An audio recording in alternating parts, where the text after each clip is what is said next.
अस्सलाम ख़वातीन और हज़रात, मैं हूं आपका मेज़बान हमदोश रिजवी और आज हाई विजन मार्केटिंग के प्लेटफॉर्म से हम आपके लिए पॉडकास्ट लेकर आए हैं।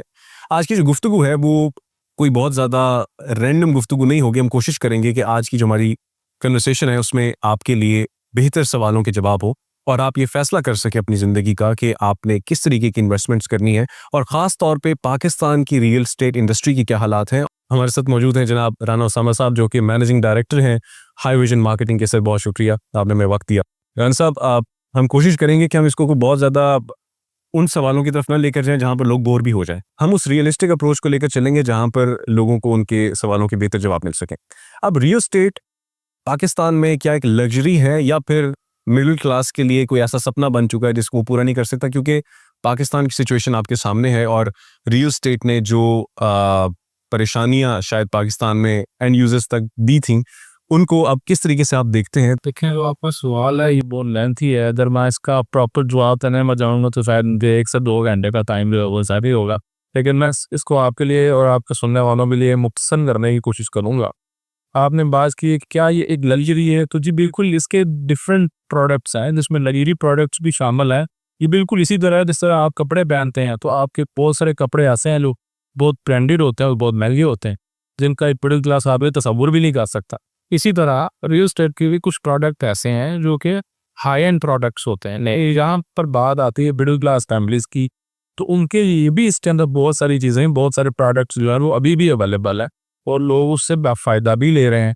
अब आपका जो तीसरा हिस्सा था सवाल का कि जी परेशानियाँ जो इसने पैदा की हैं, तो सर रियल एस्टेट ने उतनी परेशानियाँ नहीं पैदा की जितनी लोगों ने इसके बारे में एक वो मिथ बना ली है, एक हाइप क्रिएट कर दी है कि जी ऐसा हो गया, वैसा हो गया।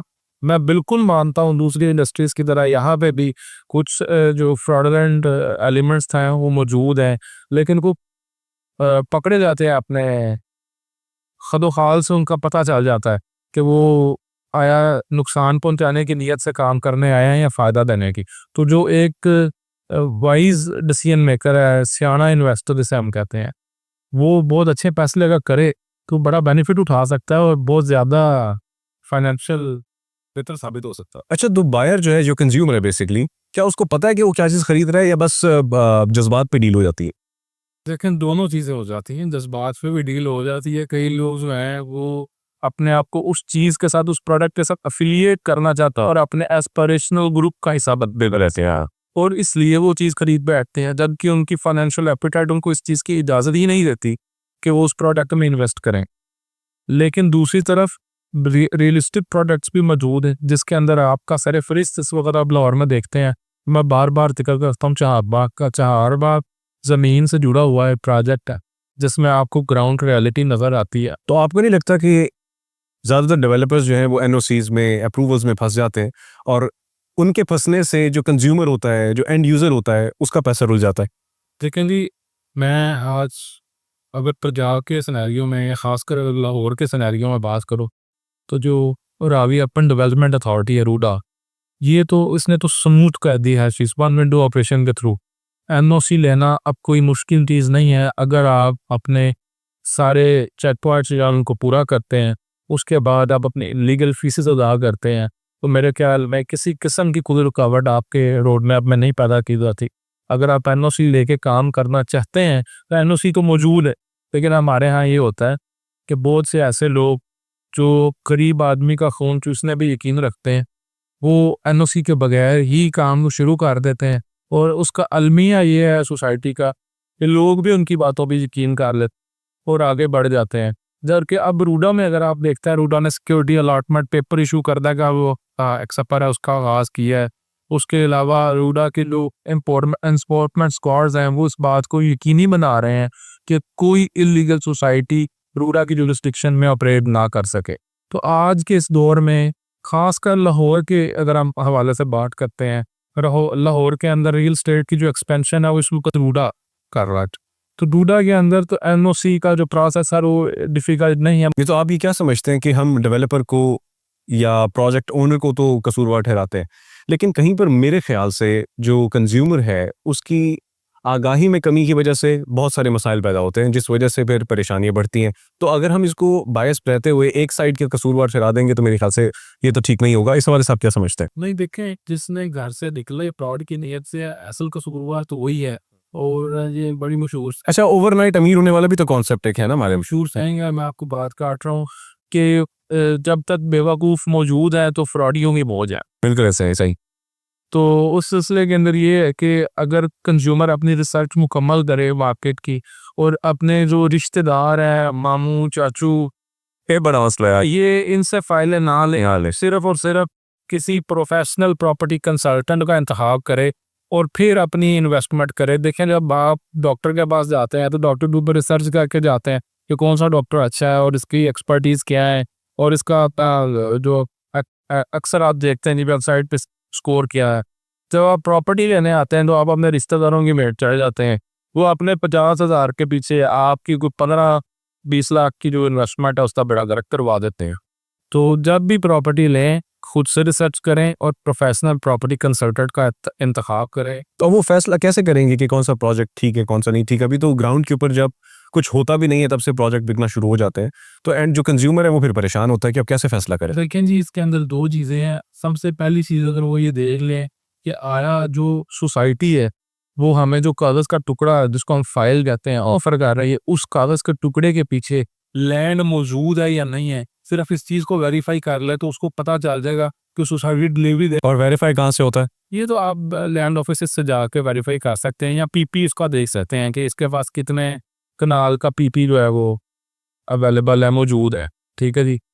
आप लैंड वेरिफिकेशन के बाद फिर सबसे जो मेन चीज़ रह जाती है वो आपने देखना होता है कि डेवलपर की रिप्यूट कैसी है। आया डेवलपर ने पास्ट में कुछ चीज़ डेवलप की है और उसका जो पास्ट है वो उसके बारे में क्या कहता है। आप हाई विजन मार्केटिंग के मैनेजिंग डायरेक्टर हैं और आपके पास ऑब्वियसली डेजिग्नेशन है, आप लोगों के फाइनेंशियल जो इन्वेस्टमेंट्स हैं उनको डील करते हैं, तो आप किस हद तक जिम्मेदारी लेते हैं? क्योंकि हर कोई जो प्रोजेक्ट बेच रहा होता है उसके बारे में वो तारीफ तो करता ही है।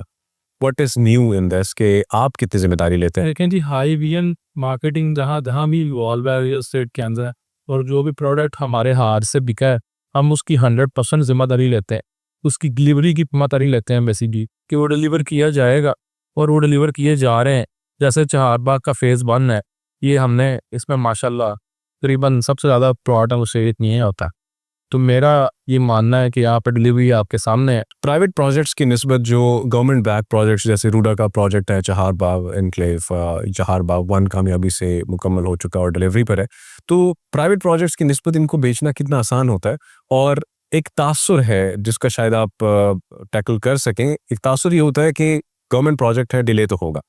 इस चीज़ को कैसे आप मैनेज करते हैं फिर? देखें जी, ये सवाल भी बड़ा आपका वैलिड है कि आया इसमें आपको गवर्नमेंट बैक तो मिलती हो। ऐसा इसके अंदर देखें बेनिफिशियल भी है, और दूसरी चीज़ हमने खुद ही उसका सवाल में जिक्र कर लिया कि लोग कहते हैं जी सरकारी या पता नहीं डिलीवर होगा या नहीं होगा। यहाँ पर ऐसी कोई बात नहीं है। अगर आप चहारबाग 1 को देखते हैं तो रूडा ने जिस स्पीड के साथ उसको डेवलप किया है, तो यही वो बेंचमार्क क्रिएट करता है। यहाँ से ही क्लाइंट का जो एतबार है। अब बहुत सारे लोग ऐसे हैं जिन्होंने चहारबाग 1 में इन्वेस्टमेंट की थी, उस डेवलपमेंट को देखते हुए उन्होंने चहारबाग एनक्लेव में इन्वेस्टमेंट की है। तो रूडा एक ऐसा अदारा है डिलीवरी पे यकीन रखता है, और बहुत स्मूथली और स्पीडली जो है वो काम यहाँ पे किया जा रहा है। और इसके अंदर मैं जिक्र करना चाहूँगा जनाब CEO जो रूडा के हैं नान अमीन साहब, वो इंतहाई विजनरी शख्स हैं और इंतहाई हार्ड वर्किंग पर्सनालिटी हैं। उनकी वजह से मैं ये कहूँगा कि रूडा के अंदर बहुत स्पीड से काम किया जा रहा है।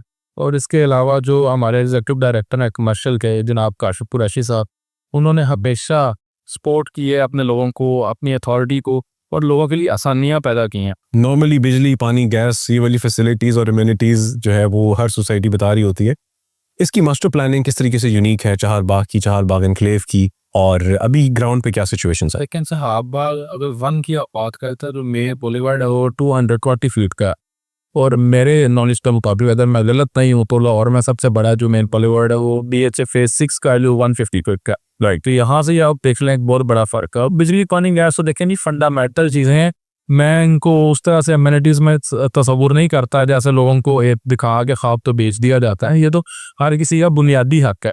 तो मास्टर प्लानिंग मुझे बताएं क्या किस तरह से डिफरेंस है इसका? Master plan in Charbagh phase 1 जो है इट्स अबाउट 10 मरला एंड 1 कैनाल। ये ज़रा हाई एंड प्रोडक्ट था। इसके अंदर हम 2 दफ़ा प्राइस पे इंक्रीज़ भी कर चुके हैं और माशाल्लाह जो इन्वेस्टर्स हैं वो प्रॉफिट भी हासिल कर चुकी और एक प्रॉफिट की आवाज़ से मार्केट पे जनरेट हो जाते हैं, तो यही उस प्रोजेक्ट का सबसे बड़ा सेहरा होता है। तो इसी तरह अगर आप फेज़ 2 की बात करते हैं तो उसमें हमारे पास 3 मरला, 5 मरला, 7 मरला, 10 मरला 1 कनाल भी अवेलेबल है। वो बेसिकली हमने डिज़ाइन किया था मिडिल क्लास कंज्यूमर मार्केट को देखते हुए कि वो लोग जो 4x1 में आते थे, बार-बार इन्वेस्ट करना चाहते थे, लेकिन 10 मरला से नीचे प्लॉट ना होने की वजह से, अपनी फाइनेंशियल एपेटाइट की वजह से वो इन्वेस्ट नहीं कर पा रहे थे। उनके लिए इंतहाई बेहतरीन जो चीज़ है वो चारबाग एन्क्लेव का हमने प्रोजेक्ट लॉन्च किया और माशाल्लाह उसकी डेवलपमेंट भी आपके सामने है, वो ऑन ग्राउंड नज़र आना शुरू हो चुका है। क्या हम हाई विजन मार्केटिंग को एज एन डेवलपर भी देखेंगे? और राना साहब आपका इसमें क्या प्लान है, कोई सोचा है आपके हवाले से? जी इंशाल्लाह हमने पास में भी कोई एक तो छोटे-छोटे प्रोजेक्ट्स ना वो किए थे, लेकिन उसके बाद हम रूडा के साथ काफ़ी हद तक एंगेज थे और इंशाल्लाह कोशिश है कि दहाइयों तक एंगेज रहें। लेकिन इन द मीनवाइल हम अपनी डेवलपमेंट का भी आगाज़ दोबारा से इंशाल्लाह बहुत करीब जो है वो करेंगे और लोगों को बड़ा बेहतरीन प्रोडक्ट देंगे जिससे वो प्रॉफिट भी कमा सकें और उनके घर के लिए भी रहने के लिए भी बेहतरीन जगह हो। लास्ट बट नॉट लीस्ट मुझे ये बताइएगा कि चारबाग साइट ऑफिस पे अब कितनी टीम मौजूद है जो कि हमारे क्लाइंट्स की बेहतर रहनुमाई के लिए यहाँ पे आपके साथ है? जी माशाल्लाह यहाँ पे तकरीबन 20 के करीब लोगों की स्ट्रेंथ के साथ हाईवे जो है वो मौजूद है और अगर कोई भी क्लाइंट आता है तो उसको बड़े बेहतरीन तरीके से जो है वो वेलकम किया जाता है और क्लाइंट्स के लिए हम 24/7 जो है हाज़िर हैं। आप जितने मर्जी क्वेश्चंस जो हैं वो एंड यूज़र के हमारे सामने रखें, हम कभी थकते नहीं हैं जवाब देने से। बहुत शुक्रिया राना साहब, आपने हमें वक्त दिया और हमने भी कोशिश की कि जो एंड यूजर्स के क्वेश्चंस हैं वो आप तक लेकर आ सकें और हम मजीद कोशिशें करेंगे कि जो कन्वर्सेशन है ये सेगमेंट्स में चलती रहे। खतीब हज़रात, हमने भरपूर कोशिश की कि आपकी जो सवालात हैं उनके जवाबात हम लोग राना साहब से ले सकें और ये जो सिलसिला है ये इसी तरीके से जारी रहे। अगले एपिसोड तक के लिए अपने मेज़बान हमदोश रिजवी को इजाज़त दीजिए। अल्लाह ने के बाद।